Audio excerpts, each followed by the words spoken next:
Hi, so here I am. It is Monday. Well, I knew I had a doctor's appointment today with Beth.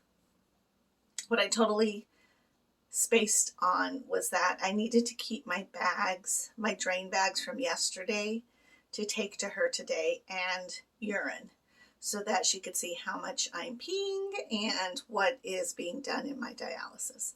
So, because of that, my appointment's actually scheduled for tomorrow. I couldn't believe it. When I woke up this morning, I thought, oh my God, I forgot to keep all the bags. I drained them all. So what that means, though, is that when you drain, you keep the bag. You don't drain it into the sink or toilet, however you get rid of it, dispose of it. You actually keep it, and then I will haul it into DaVita at my appointment. So I'm hoping that I will get good reports by my stuff, because I have actually now for almost 2 weeks been doing 3 exchanges instead of 6.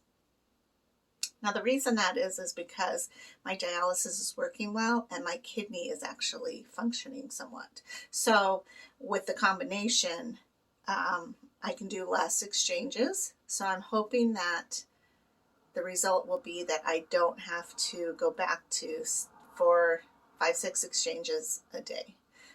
But if it is, then that's what it is. But I feel good. It is weird, though, not having that consistent every 3, 4 hours exchange.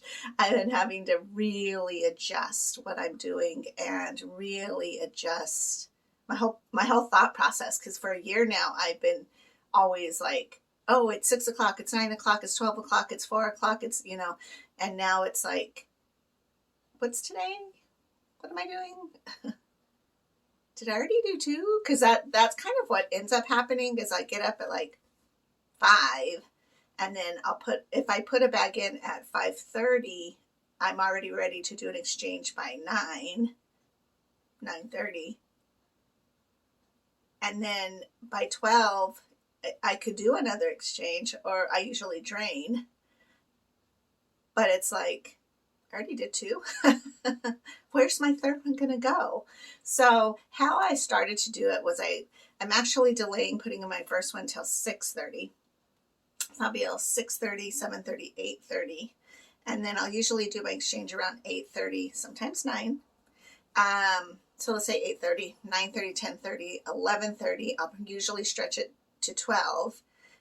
Maybe 12:30, depending on whether it was 9 or 9:30. And then I will drain that and be empty till 5. And that's wild. As long as I'm not going anywhere at night, like tonight, I actually have a bag in right now. So I will have that in, and then I will drain it about 5, 6, 7, 8, 9, 9-ish, anywhere between 8 and 9.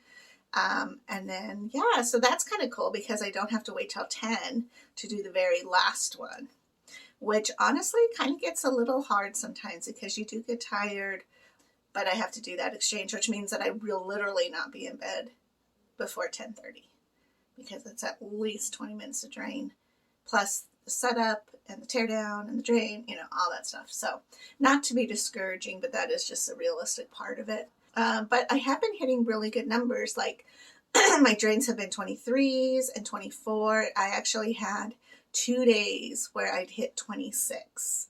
That's wild. Like I put in 2,000 and I'm getting an extra 600 out of toxins. Like that's super great. So I'm really enjoying this kind of schedule, although I am having to get used to it because it is different. But anyways, I know that one of the biggest things we have to battle with is potassium. And I found her little picture she gave me of potassium items. So you get so much paperwork, let me tell you. It can be a lot. But I would hang on to them because even though like this has been a year that I've been on dialysis, I can still forget. I mean, life is busy, things are busy, we get busy, all this stuff, right? So I forget things, and I just tend to do the same things over and over, which is fine. Like, that's pretty much why I'm doing so well on dialysis. Always an avocado, always a banana, a lot of times an orange. But it's nice to see a little fun list so that I could actually start gleaning from some of these things as well, and getting that into my diet. So one thing I didn't realize was a high potassium food was a mango and papaya. I forget that. Another thing I forget about is artichokes. Like, I really love artichokes. I think that they're really, really good. There's potatoes, of course, oranges or orange juice, spinach and greens. Now, I really like to eat spinach very sparingly, and there's this wild idea that we have to load up our bodies with spinach because of the iron and because of all this stuff. Well, honestly, the iron inside the spinach isn't enough to do anything. And that's a weird thought. But if you start to research what iron does in the food itself, you start to realize that we're really consuming a lot more vegetables than some of our bodies need to have. And that sounds wild, but our bodies are made to eat meat. And I'm not trying to be like pro meat, but at the same time, I'm like, if I want to take care of my body, I have to take care of it the best way I know how. So therefore, I need to eat the best way. And by upping my red meat, I've not had to have my iron shots. I feel better. And overall, I feel more energetic. I feel like that's probably mostly it, is I just feel really energetic. For our family, it's really important that we eat pretty much red meat or lamb every other day at least. We don't eat pork. Okay. And bacon, I eat pork. But I don't eat like a pork chop or anything like that. I just don't feel like it's really good meat for us. I've never had a rutabaga, which is a high potassium vegetable. I don't know. I don't even know what to do with it or what it even looks like. Succotash. Never heard of that before. And what was the other one? I always get confused too with winter squashes. Like, what the heck's winter squash? So anyways, that's all I wanted to talk about today, was just to get some extra potassium in your system. And again, potassium is a mineral and it helps your heart. So whenever anybody says like, my heart hurts, or I felt my heart racing, or I felt heart palpitations, or I have heart issues, I always ask them, what's your potassium level at? Because potassium really has an effect on how your heart functions. And I really feel like a lot of doctors don't look at food and nutrition as a healing component. I'm just going to say that.